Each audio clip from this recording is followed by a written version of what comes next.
రానున్న ఎన్నికల్లో మంత్రి బొత్స సత్యనారాయణకు టిక్కెట్ రాకుండా ఆ సైంధవుడు తెర వెనక రాజకీయం చేశాడా? బొత్స సత్యనారాయణ భార్యను తెర వెనక తీసుకొచ్చారా? రానున్న ఎన్నికల్లో జగన్మోహన్ రెడ్డి బొత్స కుటుంబానికి మొండి చేయి చూపించబోతున్నారా అంటే అవుననే సమాధానం ఇస్తున్నారు కొంతమంది రాజకీయ విశ్లేషకులు. ఇక ఇదే అంశానికి సంబంధించి మనతో మాట్లాడేందుకు ప్రముఖ రాజకీయ విశ్లేషకులు, ప్రముఖ సీనియర్ జర్నలిస్ట్ సిఎస్ రావు గారు మనతో ఉన్నారు. ఆయనతో మాట్లాడుతారు.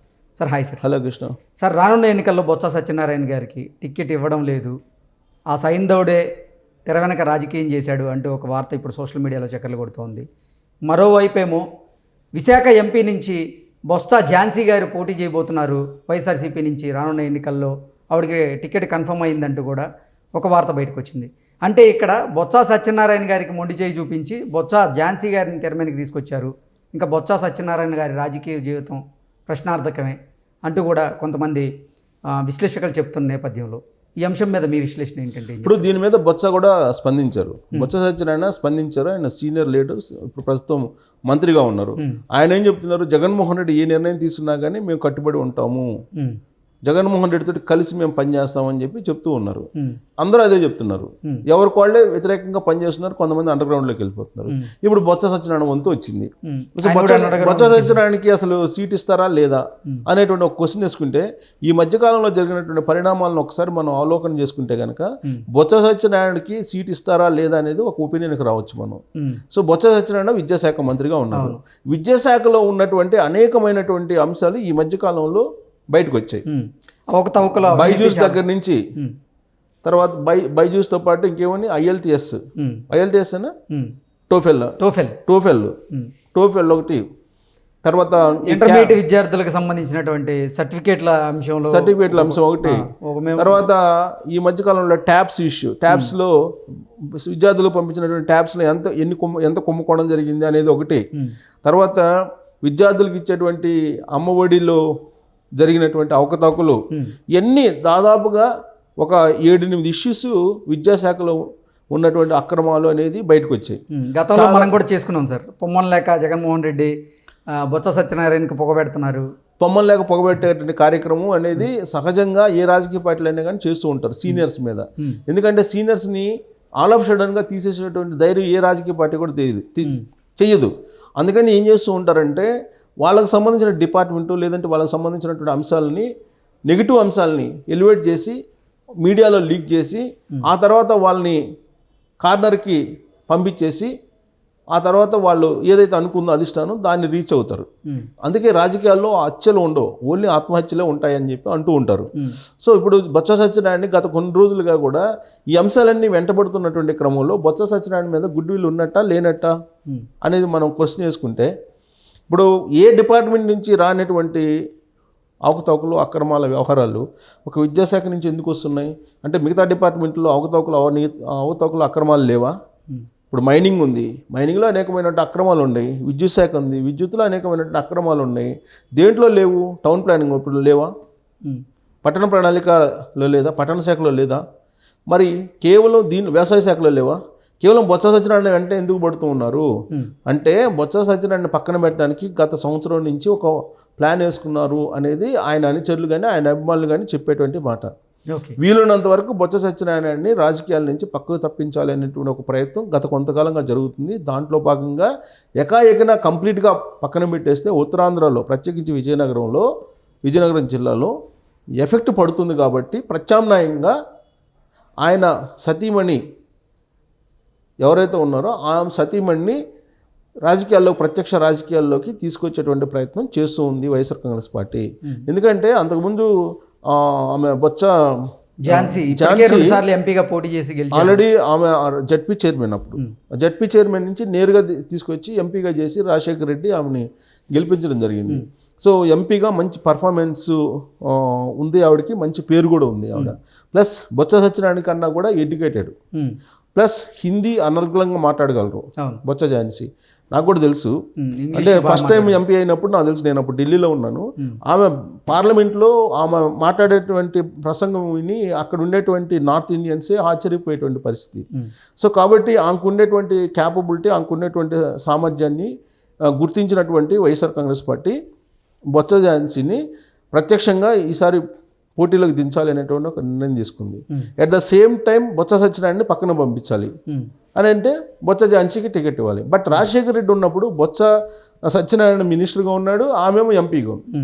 కానీ ఇప్పుడు ఇక్కడ జగన్మోహన్ రెడ్డి ఒక ఇంట్లో ఒకరికి మాత్రమే పదవి ఇస్తారు, ఇద్దరికి ఇచ్చేటువంటి ఛాన్సే లేదు.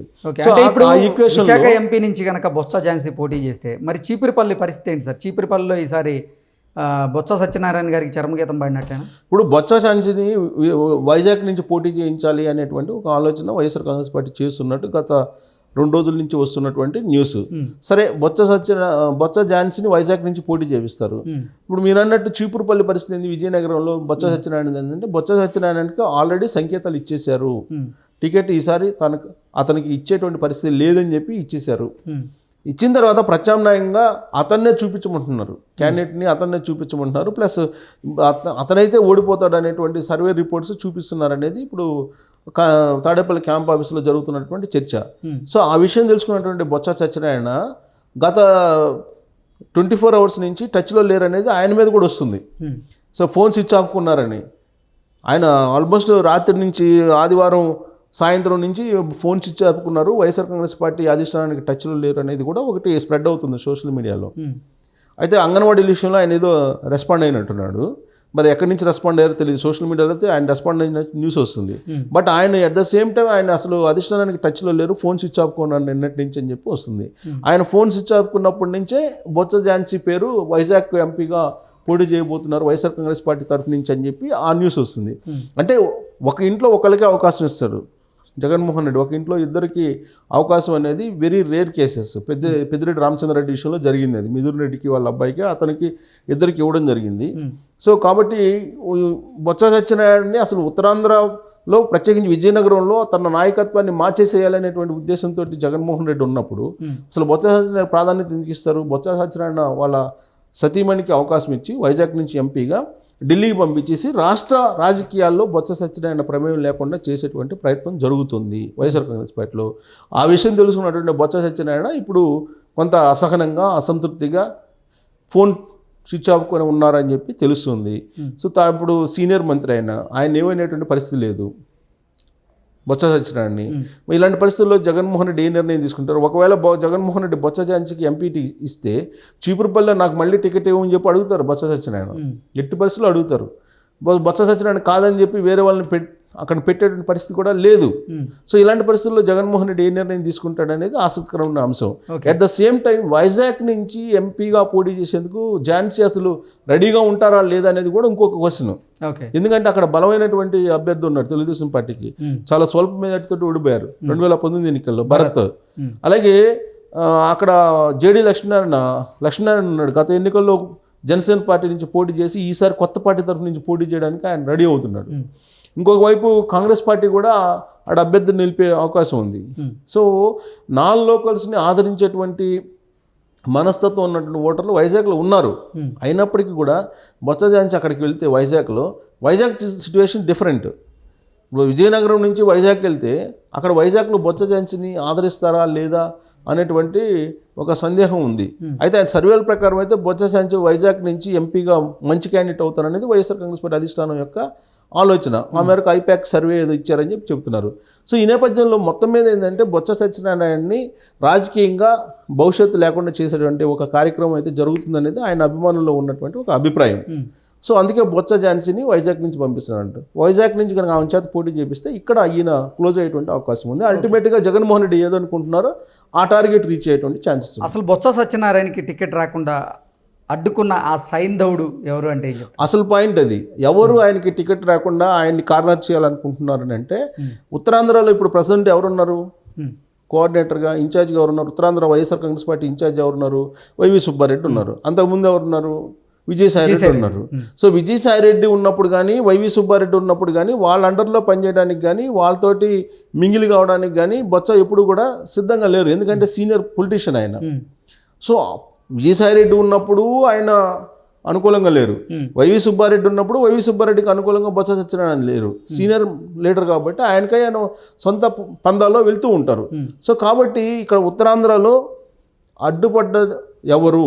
విజయనగరం పెత్తనం నుంచి బొత్స సత్యనారాయణ తొలగించాలనుకున్నది ఎవరంటే ప్రస్తుతం ఉన్నటువంటి వైవి సుబ్బారెడ్డి ఉత్తరాంధ్ర కోఆర్డినేటర్ ఆయనే కాబట్టి ఆయన ఇచ్చినటువంటి రిపోర్ట్ ప్రకారమే ఇతను పక్కన పెట్టేటువంటి అవకాశం ఉంది. బొత్స ఝాన్సీని వైజాగ్ నుంచి పోటీ చేయించే అవకాశం ఉంది. ఈ ఈక్వేషను ఐపాక్తో పాటు వైవి సుబ్బారెడ్డి కూడా ఇచ్చారు అనేది. అంతకుముందు ఉన్నటువంటి విజయసాయి రెడ్డి కూడా బొత్స ఫ్యామిలీ మీద నెగిటివ్ రిపోర్ట్ ఇచ్చాడు అనేది ఒకటి ఉంది. సో వీళ్ళిద్దరిలో ఎవరు సైంధవుల మాదిరిగా అడ్డుపడ్డారు బొత్స సత్యనారాయణకి అనేది వైఎస్ఆర్ కాంగ్రెస్ పార్టీలో జరుగుతున్నటువంటి చర్చ. అయితే ఇప్పుడున్న ఉత్తరాంధ్ర ఇన్ఛార్జి వైవి సుబ్బారెడ్డి కాబట్టి ఆయన మీదనే ఎక్కువగా అనుమానిస్తున్నారు వైఎస్ఆర్ కాంగ్రెస్ పార్టీలో ఉండేవాళ్ళు. Okay sir, thank you so much. Thank you.